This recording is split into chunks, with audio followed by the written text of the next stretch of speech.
పశ్చిమ మధ్య బంగాళాఖాతంలో అల్పపీడనం బలపడింది. అల్పపీడన ప్రభావంతో దక్షిణ కోస్తాలో 3 రోజులు వర్షాలు కురిసే అవకాశం ఉందని వాతావరణ శాఖ తెలిపింది. వర్షాల నేపథ్యంలో ప్రజలు అప్రమత్తంగా ఉండాలని వాతావరణ శాఖ అధికారులు హెచ్చరించారు. క్రమంగా అల్పపీడనం బలహీనపడే అవకాశం ఉందని తెలిపింది. అల్పపీడన ప్రభావంతో తెలంగాణలోనూ తేలికపాటి వర్షాలు కురిసే ఛాన్స్ ఉందని ఐఎండీ తెలిపింది.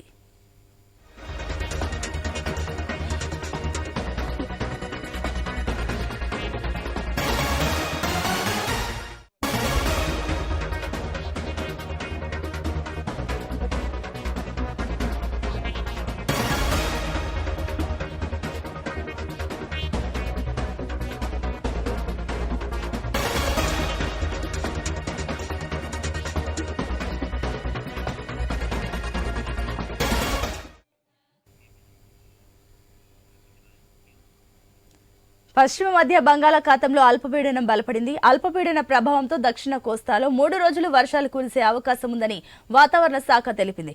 ఇక అదేవిధంగా ఏపీకి సంబంధించి మరిన్ని డీటెయిల్స్ మా ప్రతినిధి రాజు అందిస్తారు. రాజు, ఈ వర్షపాతానికి సంబంధించిన డీటెయిల్స్ ఏంటి ఏపీలో?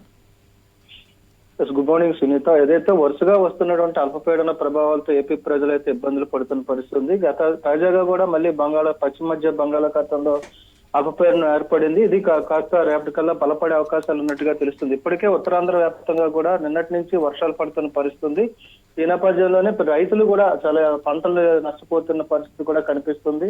ఇలాంటి పరిస్థితుల్లో ప్రజలు అప్రమత్తంగా ఉండాలని చెప్పి మరోసారి వాతావరణ శాఖ అయితే హెచ్చరికలు జారీ చేయడంతో ప్రజల గుండెల్లో రైళ్లు పరిగెడుతున్నాయని చెప్పుకోవచ్చు. వచ్చే 3 రోజులు కూడా భారీ నుంచి అతి భారీ వర్షాలు కురిసే అవకాశాలు ఉన్నట్టుగా తెలుస్తున్నాయి. ఏపీలోని ఉత్తర కోస్తా, దక్షిణ కోస్తా జిల్లాలతో పాటు రాయలసీమలో కొన్ని ప్రాంతాల్లో వర్షాలు పడే అవకాశాలు ఉన్నట్టు వాతావరణ శాఖ అయితే ఇప్పటికే ప్రకటించింది. మరోవైపు చూసుకుంటే వరుసగా వస్తున్నటువంటి అల్పపీడనాల ప్రభావంతో అయితే ప్రజలు కూడా తీవ్ర ఇబ్బందులు పడుతున్నప్పటికీ ప్రభుత్వం కూడా పంట నష్టాల మీద దృష్టి సారించాలని చెప్పి రైతులు కోరుతున్నారు. ఇక మత్స్యకారులు అయితే వరుసగా వేటకు వెళ్లకుండా జీవనోపాధిని కూడా కోల్పోతున్న పరిస్థితి. ఇలాంటి పరిస్థితుల్లో మళ్ళీ తాజాగా ఈ అల్పపీడన ప్రభావం అయితే ఏపీ మీద తీవ్ర ప్రభావాన్ని చూపించే అవకాశాలు ఉన్నట్టుగా తెలుస్తుంది. మరోవైపు లోతట్టు ప్రాంతాల ప్రజలు కూడా అప్రమత్తంగా ఉండాలని, గిరిశిఖర ప్రాంతాల్లో ఉండేటువంటి నివసించేటువంటి గిరిజనులు, అదేవిధంగా పట్టణ ప్రాంతాల్లో ఎత్తైన కొండల మీద నివాసాలు ఏర్పాటు చేసుకున్నటువంటి ప్రజలు కూడా అప్రమత్తంగా ఉండాలి. కొండ చర్యలు కూడా జారిపడే అవకాశాలు ఉన్నట్టుగా ముందుగా హెచ్చరికలు అయితే జారీ చేస్తున్న నేపథ్యంలో ప్రజలు అప్రమత్తంగా ఉండాలని చెప్పి ఐఎండీ అయితే ఇప్పటికే ఆదేశాలు జారీ చేయడం జరిగింది. Right Raju, thank you. Right, ఇక వచ్చే 24 గంటల్లో క్రమంగా అటు వాతావరణం బలహీనపడుతుంది. దక్షిణ కోస్తాలో 3 రోజుల పాటు వర్షాలు కురిసే అవకాశం ఉంది. కాబట్టి తెలంగాణలో కూడా తేలికపాటి వర్షాలు కురిసే ఛాన్సెస్ ఉన్నాయంటూ కూడా వాతావరణ శాఖ తెలుపుతుంది. తెలంగాణకు సంబంధించి మరిన్ని డీటెయిల్స్ మా ప్రతినిధి లహరి అందిస్తారు. లహరి.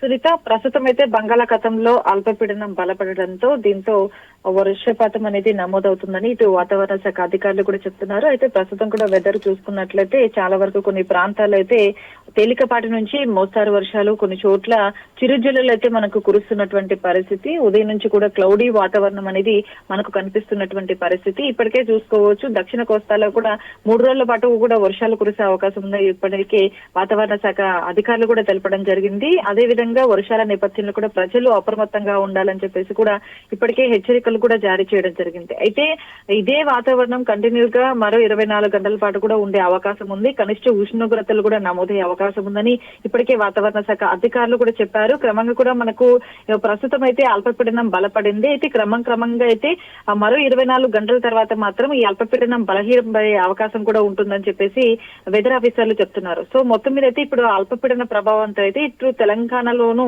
తేలికపాటి వర్షాలు అలాగే చిరుజల్లులు కూడా నమోదయ్యే అవకాశం ఉంది. పలు చోట్ల ఈదురుగాలతో కూడినటువంటి వర్షపాతం కూడా నమోదయ్యే అవకాశం ఉందని ఇప్పటికే వాతావరణ శాఖ అధికారులు చెప్తున్నారు. సో మనం మొన్నటి వరకు కూడా చూసుకోవచ్చు, చిరుజల్లులు కొన్ని ప్రాంతాలు కొన్ని జిల్లాల్లో అయితే కురవడం జరిగింది. ఈ రోజు అయితే తెలంగాణ రాష్ట్ర వ్యాప్తంగా కూడా మొత్తము చిరుజల్లులు కురిసే అవకాశం ఉంది. అలాగే తేలికపాటి నుంచి మోస్తారు వర్షాలతో పాటు ఈదురుగాలులు గంటకు 30 నుంచి 40 కిలోమీటర్ల వేగం వరకు కూడా ఈదురుగాలు వీచే అవకాశం ఉంది. కాబట్టి ప్రజలు చాలా అప్రమత్తంగా ఉండాల్సిన సిచ్యువేషన్ కూడా కనిపిస్తుంది. కానీ చాలా రోజుల తర్వాత కూడా మనకు వర్షపాతం కూడా నమోదవుతుందని కూడా చెప్పుకోవచ్చు. సో మొత్తం మీద అయితే నైరుతి బంగాళాఖాతంలో అయితే నిన్నటి అల్పపీడన ప్రాంతము ఈ రోజు అది దక్షిణ ఆంధ్రప్రదేశ్ అలాగే ఉత్తర తమిళనాడు తీరం వద్ద కూడా నైరుతి పరిసర పశ్చిమ మధ్య బంగాళాఖాతం ప్రాంతంలో అయితే కొనసాగుతుంది. అయితే దీనికి అనుబంధంగా అయితే ఇటు చక్రవాతపు ఆవర్తనము ప్రస్తుతం సగటు సముద్ర మట్టానికి అయితే 4.5 కిలోమీటర్లు అలాగే ఎత్తు వరకు విస్తరించి ఎత్తు పెరిగే కొలది కూడా ఇటు నైరుతి దిక్కు కూడా వాలి ఉందని చెప్పేసి ఇటు వాతావరణ శాఖ అధికారులు కూడా చెప్తున్నారు. ఇది పశ్చిమ నైరుతి దిశలో అయితే ప్రయాణించి రాగల 24 గంటల్లో కూడా అదే ప్రాంతంలో అల్పపీడనంగా కూడా బలహీనపడే అవకాశం కూడా ఉంటుంది. కాబట్టి సో ఈ నేపథ్యంలో తెలంగాణ రాష్ట్ర వ్యాప్తంగా కూడా మరో 24 గంటల పాటు కూడా తేలికపాటి నుంచి మోస్తారు వర్షాలు కురిసే అవకాశం ఉంది. సో ఈ నేపథ్యంలో ప్రజలు కాస్త ఎదురుగాలితో ప్రభావంతో కూడినటువంటి వర్షపాతం నమోదవుతుంది కాబట్టి అప్రమత్తంగా ఉండే సూచనలు అయితే మనకు కనిపిస్తుంది. Right Lahari, thank you.